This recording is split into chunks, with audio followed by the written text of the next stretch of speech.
નમસ્કાર દોસ્તો, જય હિન્દ અને ઇન્સ્પાયર ગુજરાતમાં આપ સૌ દોસ્તોનું હાર્દિક સ્વાગત છે. દોસ્તો, ભારત અને પાકિસ્તાન એ યુદ્ધના રાહ ઉપર ઊભા છે. ભારત અને પાકિસ્તાનની વચ્ચે કોઈ પણ સમયે જે જવાબી કાર્યવાહી છે એ થઈ શકે એમ છે. પાકિસ્તાન વારંવાર દુનિયાના દેશોને એમ કહે છે કે ભારત મારી પર આક્રમણ કરે છે 24 કલાકમાં, 36 કલાકમાં, 72 કલાકમાં.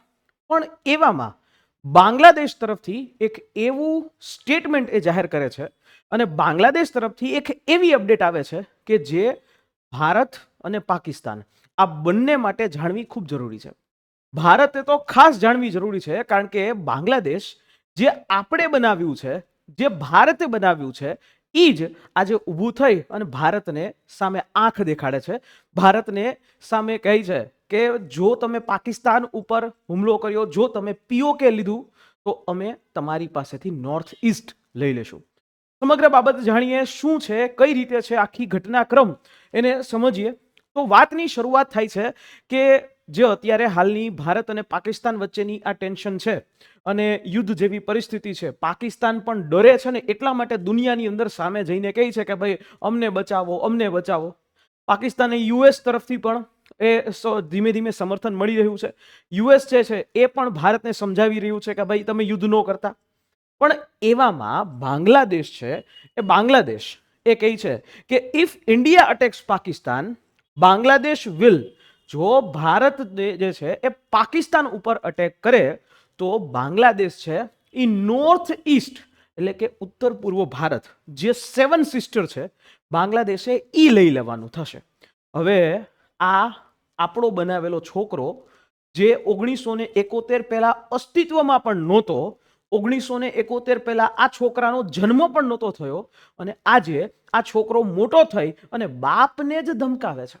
હવે બાપે એ બે ઝાપટ મારી અને એ પોતાના દીકરાને સમજાવવાનો સમય તો આવી ગયો છે.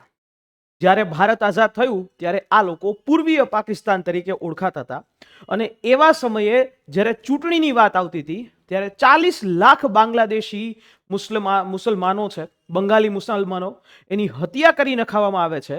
અને આજે એ જ છોકરો એટલે કે એ જ બાંગ્લાદેશ કે જે આપણને ધમકી આપે છે. હવે જાણવું એ છે કે શું બાંગ્લાદેશ આવી કોઈ ધમકી આપવાના પણ સક્ષમ છે કે નહીં? શું એની પાસે એવી કોઈ જે ઇકોનોમિકલ રીતે તાકાત છે કે નહીં? ઓકે, તો સમજીએ કે આ પ્રકારનું જે ઘટનાક્રમ બન્યો એને અંદર આ પાકિસ્તાનના અત્યારના હાલના ઇન્ટ્રીમ ગવર્મેન્ટના એ વડાપ્રધાન કહેવાય છે, ખુદ બની બેઠેલા મોહમ્મદ યુનુસ આમનું નામ છે. આ વ્યક્તિ છે એનું નામ છે પાકિસ્તાનની અંદર અત્યારે હાલમાં એ પહેલા હતા આર્મીના એ જનરલ અને હાલની અંદર એ રિટાયર્ડ છે. અને એનું નામ જે છે એ આ આર્મીના રિટાયર્ડ જનરલ, એનું નામ છે ફઝલુર રહેમાન. આ વ્યક્તિ એમનું નામ છે ફઝલુર રહેમાન.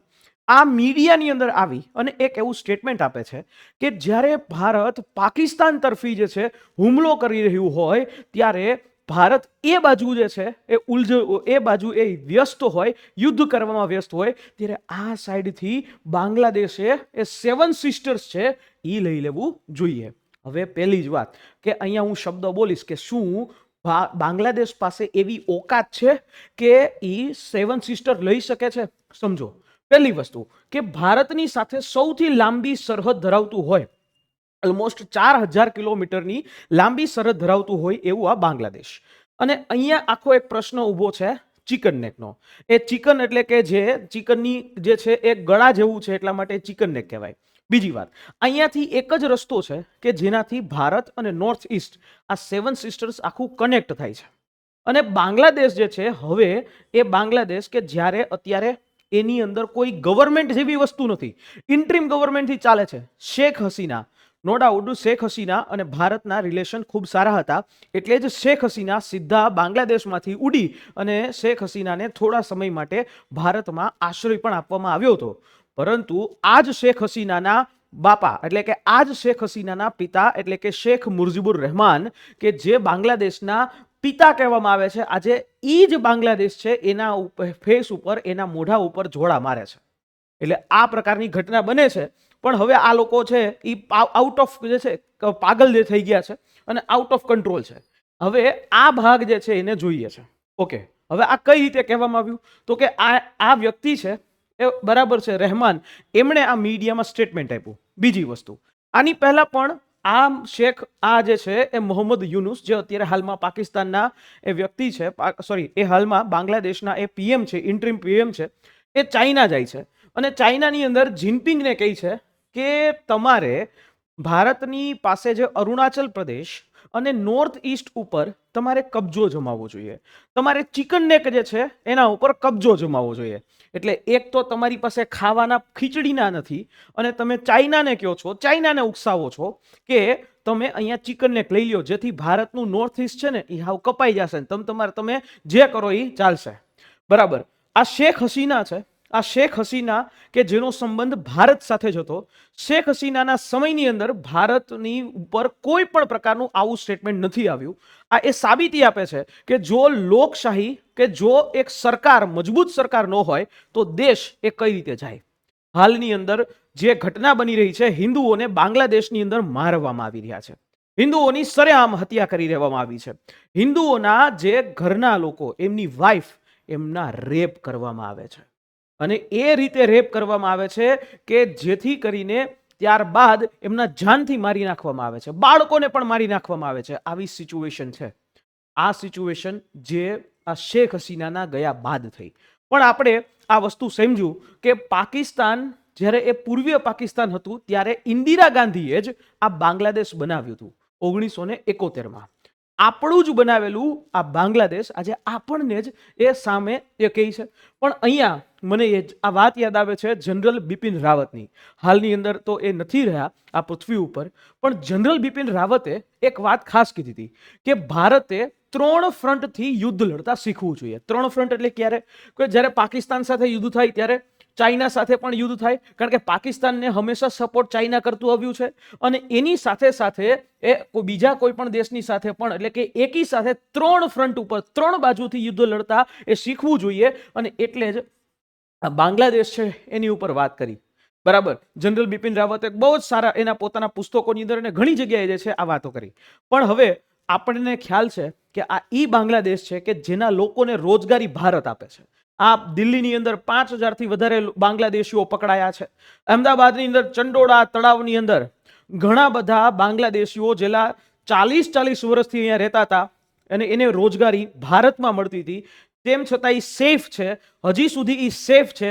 અને તેમ છતાં આ બાંગ્લાદેશના લોકો છે, આ બાંગ્લાદેશના પ્રાઇમ મિનિસ્ટર એ એમ કહે છે કે ભારતે જ્યારે યુદ્ધ લડવા માટે બિઝી હોય ત્યારે નોર્થ ઈસ્ટ લઈ લેવું જોઈએ. બરાબર છે. આ પ્રકારની વાત છે. અને સદંતર વારંવાર બાંગ્લાદેશની અંદર જે માઇનોરિટીઝની અંદર હિન્દુઓ છે એમના ઉપર એટેક કરવામાં આવે છે, એમના જમીનો લઈ લેવામાં આવી છે. ઇવન કે ભારતનું કે કોઈ પણ કંપનીઓનું જે સ્ટોર છે એ સ્ટોરને લૂંટી લેવામાં આવે છે. પ્રશાસન જેવી, શાસન જેવી, લો એન્ડ ઓર્ડર જેવી કોઈ વ્યવસ્થા નથી. ત્યારે આ પ્રકારની વાત આવે છે. હવે પ્રશ્ન એવો ઊભો થાય કે આ વ્યક્તિઓ, આ જે વ્યક્તિ એટલે કે પાકિસ્તાન એ બાંગ્લાદેશના એ રિટાયર્ડ જે છે એ ફરજુમન રહેમાન, જે હાલના બાંગ્લાદેશના એમ કહેવાય છે કે એ સલાહકાર છે, મોહમ્મદ યુનુસના અંગત સલાહકાર છે. અને એ શું કામ કરે છે? કારણ કે બાંગ્લાદેશને ચાઇના અત્યારે હાલમાં સપોર્ટ કરી રહ્યું છે. ચાઇના એને લોન આપી રહ્યું છે. એક કોરથી બાંગ્લાદેશની સિચ્યુએશન એવી છે, ઇકોનોમી એ ડ્રોપ થતી જાય છે, એની ઇકોનોમી છે ડાઉન થતી જાય છે. ત્યારે આ ચાઇના છે એ ચાઇના એને એનર્જી સેક્ટરમાં એને લોન પ્રોવાઈડ કરે છે. ઇવન કે એને જે છે એ કચરામાંથી, એ વેસ્ટમાંથી જે છે એનર્જી એ બનાવી શકે એવી સુવિધા આપે છે. બરાબર. અને સાથે સાથે જાપાન એને આ મિલિટરી ઇક્વિપમેન્ટ એ આપી રહ્યું છે. એટલે આ ઉડે છે. બરાબર. એટલે હવે ભારતે આ બાજુ પણ ધ્યાન દેવું પડશે. તમારું શું કહેવું છે કે બાંગ્લાદેશ માટે હવે શું કહેવું જોઈએ? નીચે કોમેન્ટ બોક્સમાં જરૂરથી તમારો અભિપ્રાય આપજો. પણ હા, આ ચિકન નેકનો પ્રશ્ન છે એ ખૂબ મહત્વનો છે કે આ ચિકન નેક છે, આ ચિકન નેક જો કોઈના હાથમાં વહી ગઈ, એ ચિકન નેક એટલે આ જગ્યા છે, આ બાજુ ભૂતાન છે, આ બાજુ નેપાળ છે ને અહીંયા બાંગ્લાદેશ છે. એટલે જો આ ભાગ વયો ગયો તો આખું આ નોર્થ ઈસ્ટ 7 સિસ્ટર ભારતના પાસે રહેશે નહીં અને ત્યારે સિચ્યુએશન થોડી અઘરી થશે. એ ચોક્કસથી છે. પરંતુ આનો જવાબ એ આપવો જોઈએ. પરંતુ અહીંયાથી પૂરું નથી થતું. ભારતે મોટા ભાઈની જેમ બાંગ્લાદેશને હંમેશા સપોર્ટ કર્યો. ભારત ની અદાણી કંપની કે જે બાંગ્લાદેશ આખાની અંદર ઇલેક્ટ્રિસિટી આપે છે, એ વીજળી આપે છે, અને એનું $900 મિલિયન બિલ બાકી છે. એટલે જ્યારે આ ઘટના બની એટલે અદાણી સાહેબે સીધું બિલ કાઢીને કીધું કે આશા રાખીએ કે આ બિલ જે છે ને એ તમે ફટાફટ ભરી દેજો, જો ન ભર્યું તો તમારું ઇલેક્ટ્રિસિટી છે અમે કાપી નાખશું. હજી બીજી વાત કે ભારતે હંમેશા બાંગ્લાદેશને અલગ અલગ ગ્રાન્ટ આપીને, ઘણા બધા રૂપિયા આપીને એ હંમેશા બાંગ્લાદેશ માટે એ સુવિધા આપી છે. અત્યાર સુધી ભારત સરકારે બાંગ્લાદેશને કેટલા રૂપિયા આપ્યા? 2021-22માં 200 કરોડ રૂપિયા આપ્યા. 2022-23માં ટોટલ 300 કરોડ રૂપિયા આપ્યા. 2023-24માં 200 કરોડ પાછા આપ્યા, અને 2024-25માં 120 કરોડ રૂપિયા એ સહાય કરી છે. કાંઈ છે નહીં, આ પાકિસ્તાનની જેમ ભીખુ દેશ છે, બરાબર. એનું કેસ છે, એનો ડોલરની સામે રૂપિયો હાવ ગગડી ગયો છે, પણ તેમ છતાં કહેવાય ને સિંદરી બળી જાય અને વળ ન તૂટે એવી છે. ઇવન કે ભારતે લાઇન ઓફ ક્રેડિટની અંદર અત્યારે અંદાજિત 58,000 કરોડ રૂપિયાની જે ક્રેડિટ 58,000 કરોડ રૂપિયાની લાઇન ઓફ ક્રેડિટ છે એ બાંગ્લાદેશને આપી છે. પણ તેમ છતાં એની નજર ભારત હારે યુદ્ધ કરવા ઉપર છે અને ભારતનું 7 સિસ્ટર્સ લેવાની બાબત ઉપર છે. એટલે હવે તમારે જ વિચાર કરવાનું કે જો કોઈ દેશની અંદર જ્યારે આવી પરિસ્થિતિ થશે તો ત્યારે શું થઈ શકશે. તમારો અભિપ્રાય ચોક્કસથી આપજો કે શું બાંગ્લાદેશ છે એ ભારતનો 7 સિસ્ટર્સ એ લઈ શકે કે ન લઈ શકે. તમારે જ હવે સમજવાનું રહેશે. પણ ખેર ભારત જે છે મારા અભિપ્રાય પ્રમાણે આ વસ્તુ માટે તૈયાર જ હશે અને તૈયાર પ્રોપરથી એ હશે જ, બરાબર. કારણ કે જેવું આ પ્રકારનું સ્ટેટમેન્ટ આવે છે એટલે 5 વર્ષના જે ભારત અને બાંગ્લાદેશ વચ્ચે કોટન ટેક્સટાઇલ માર્કેટ માટે જે કરાર થયા હતા એ તોડી નાખવામાં આવ્યા, અને એ જ રીતે એ બાંગ્લાદેશને ધીમે ધીમે સબક શીખડાવવામાં આવ્યો. તાજેતરમાં બાંગ્લાદેશની સાથે બિમસ્ટેકની અંતર્ગત મિટિંગ પણ પ્રધાનમંત્રી સાહેબે કરી, અને ત્યારે પણ મોહમ્મદ યુનિસને એ વિદેશ મંત્રાલય દ્વારા સમજાવવામાં પડાવ્યા અને વાત પણ કરવામાં આવી. પણ હવે આ પ્રકારનું સ્ટેટમેન્ટ છે બાંગ્લાદેશના અંગત સલાહકાર જ્યારે આપે છે ત્યારે ઇનડાયરેક્ટલી એ શક તો ચોક્કસથી જાય કે આ લોકો પણ પાકિસ્તાન તરફી છે, બરાબર છે. તો આશા રાખું છું માહિતી સમજાઈ હશે અને મજા આવી હશે. અને આ જ પ્રકારના વિડીયોઝ જોવા માટે અમારી આ યુટ્યુબ ચેનલને ફોલો કરી લેજો, સબસ્ક્રાઇબ કરી લેજો.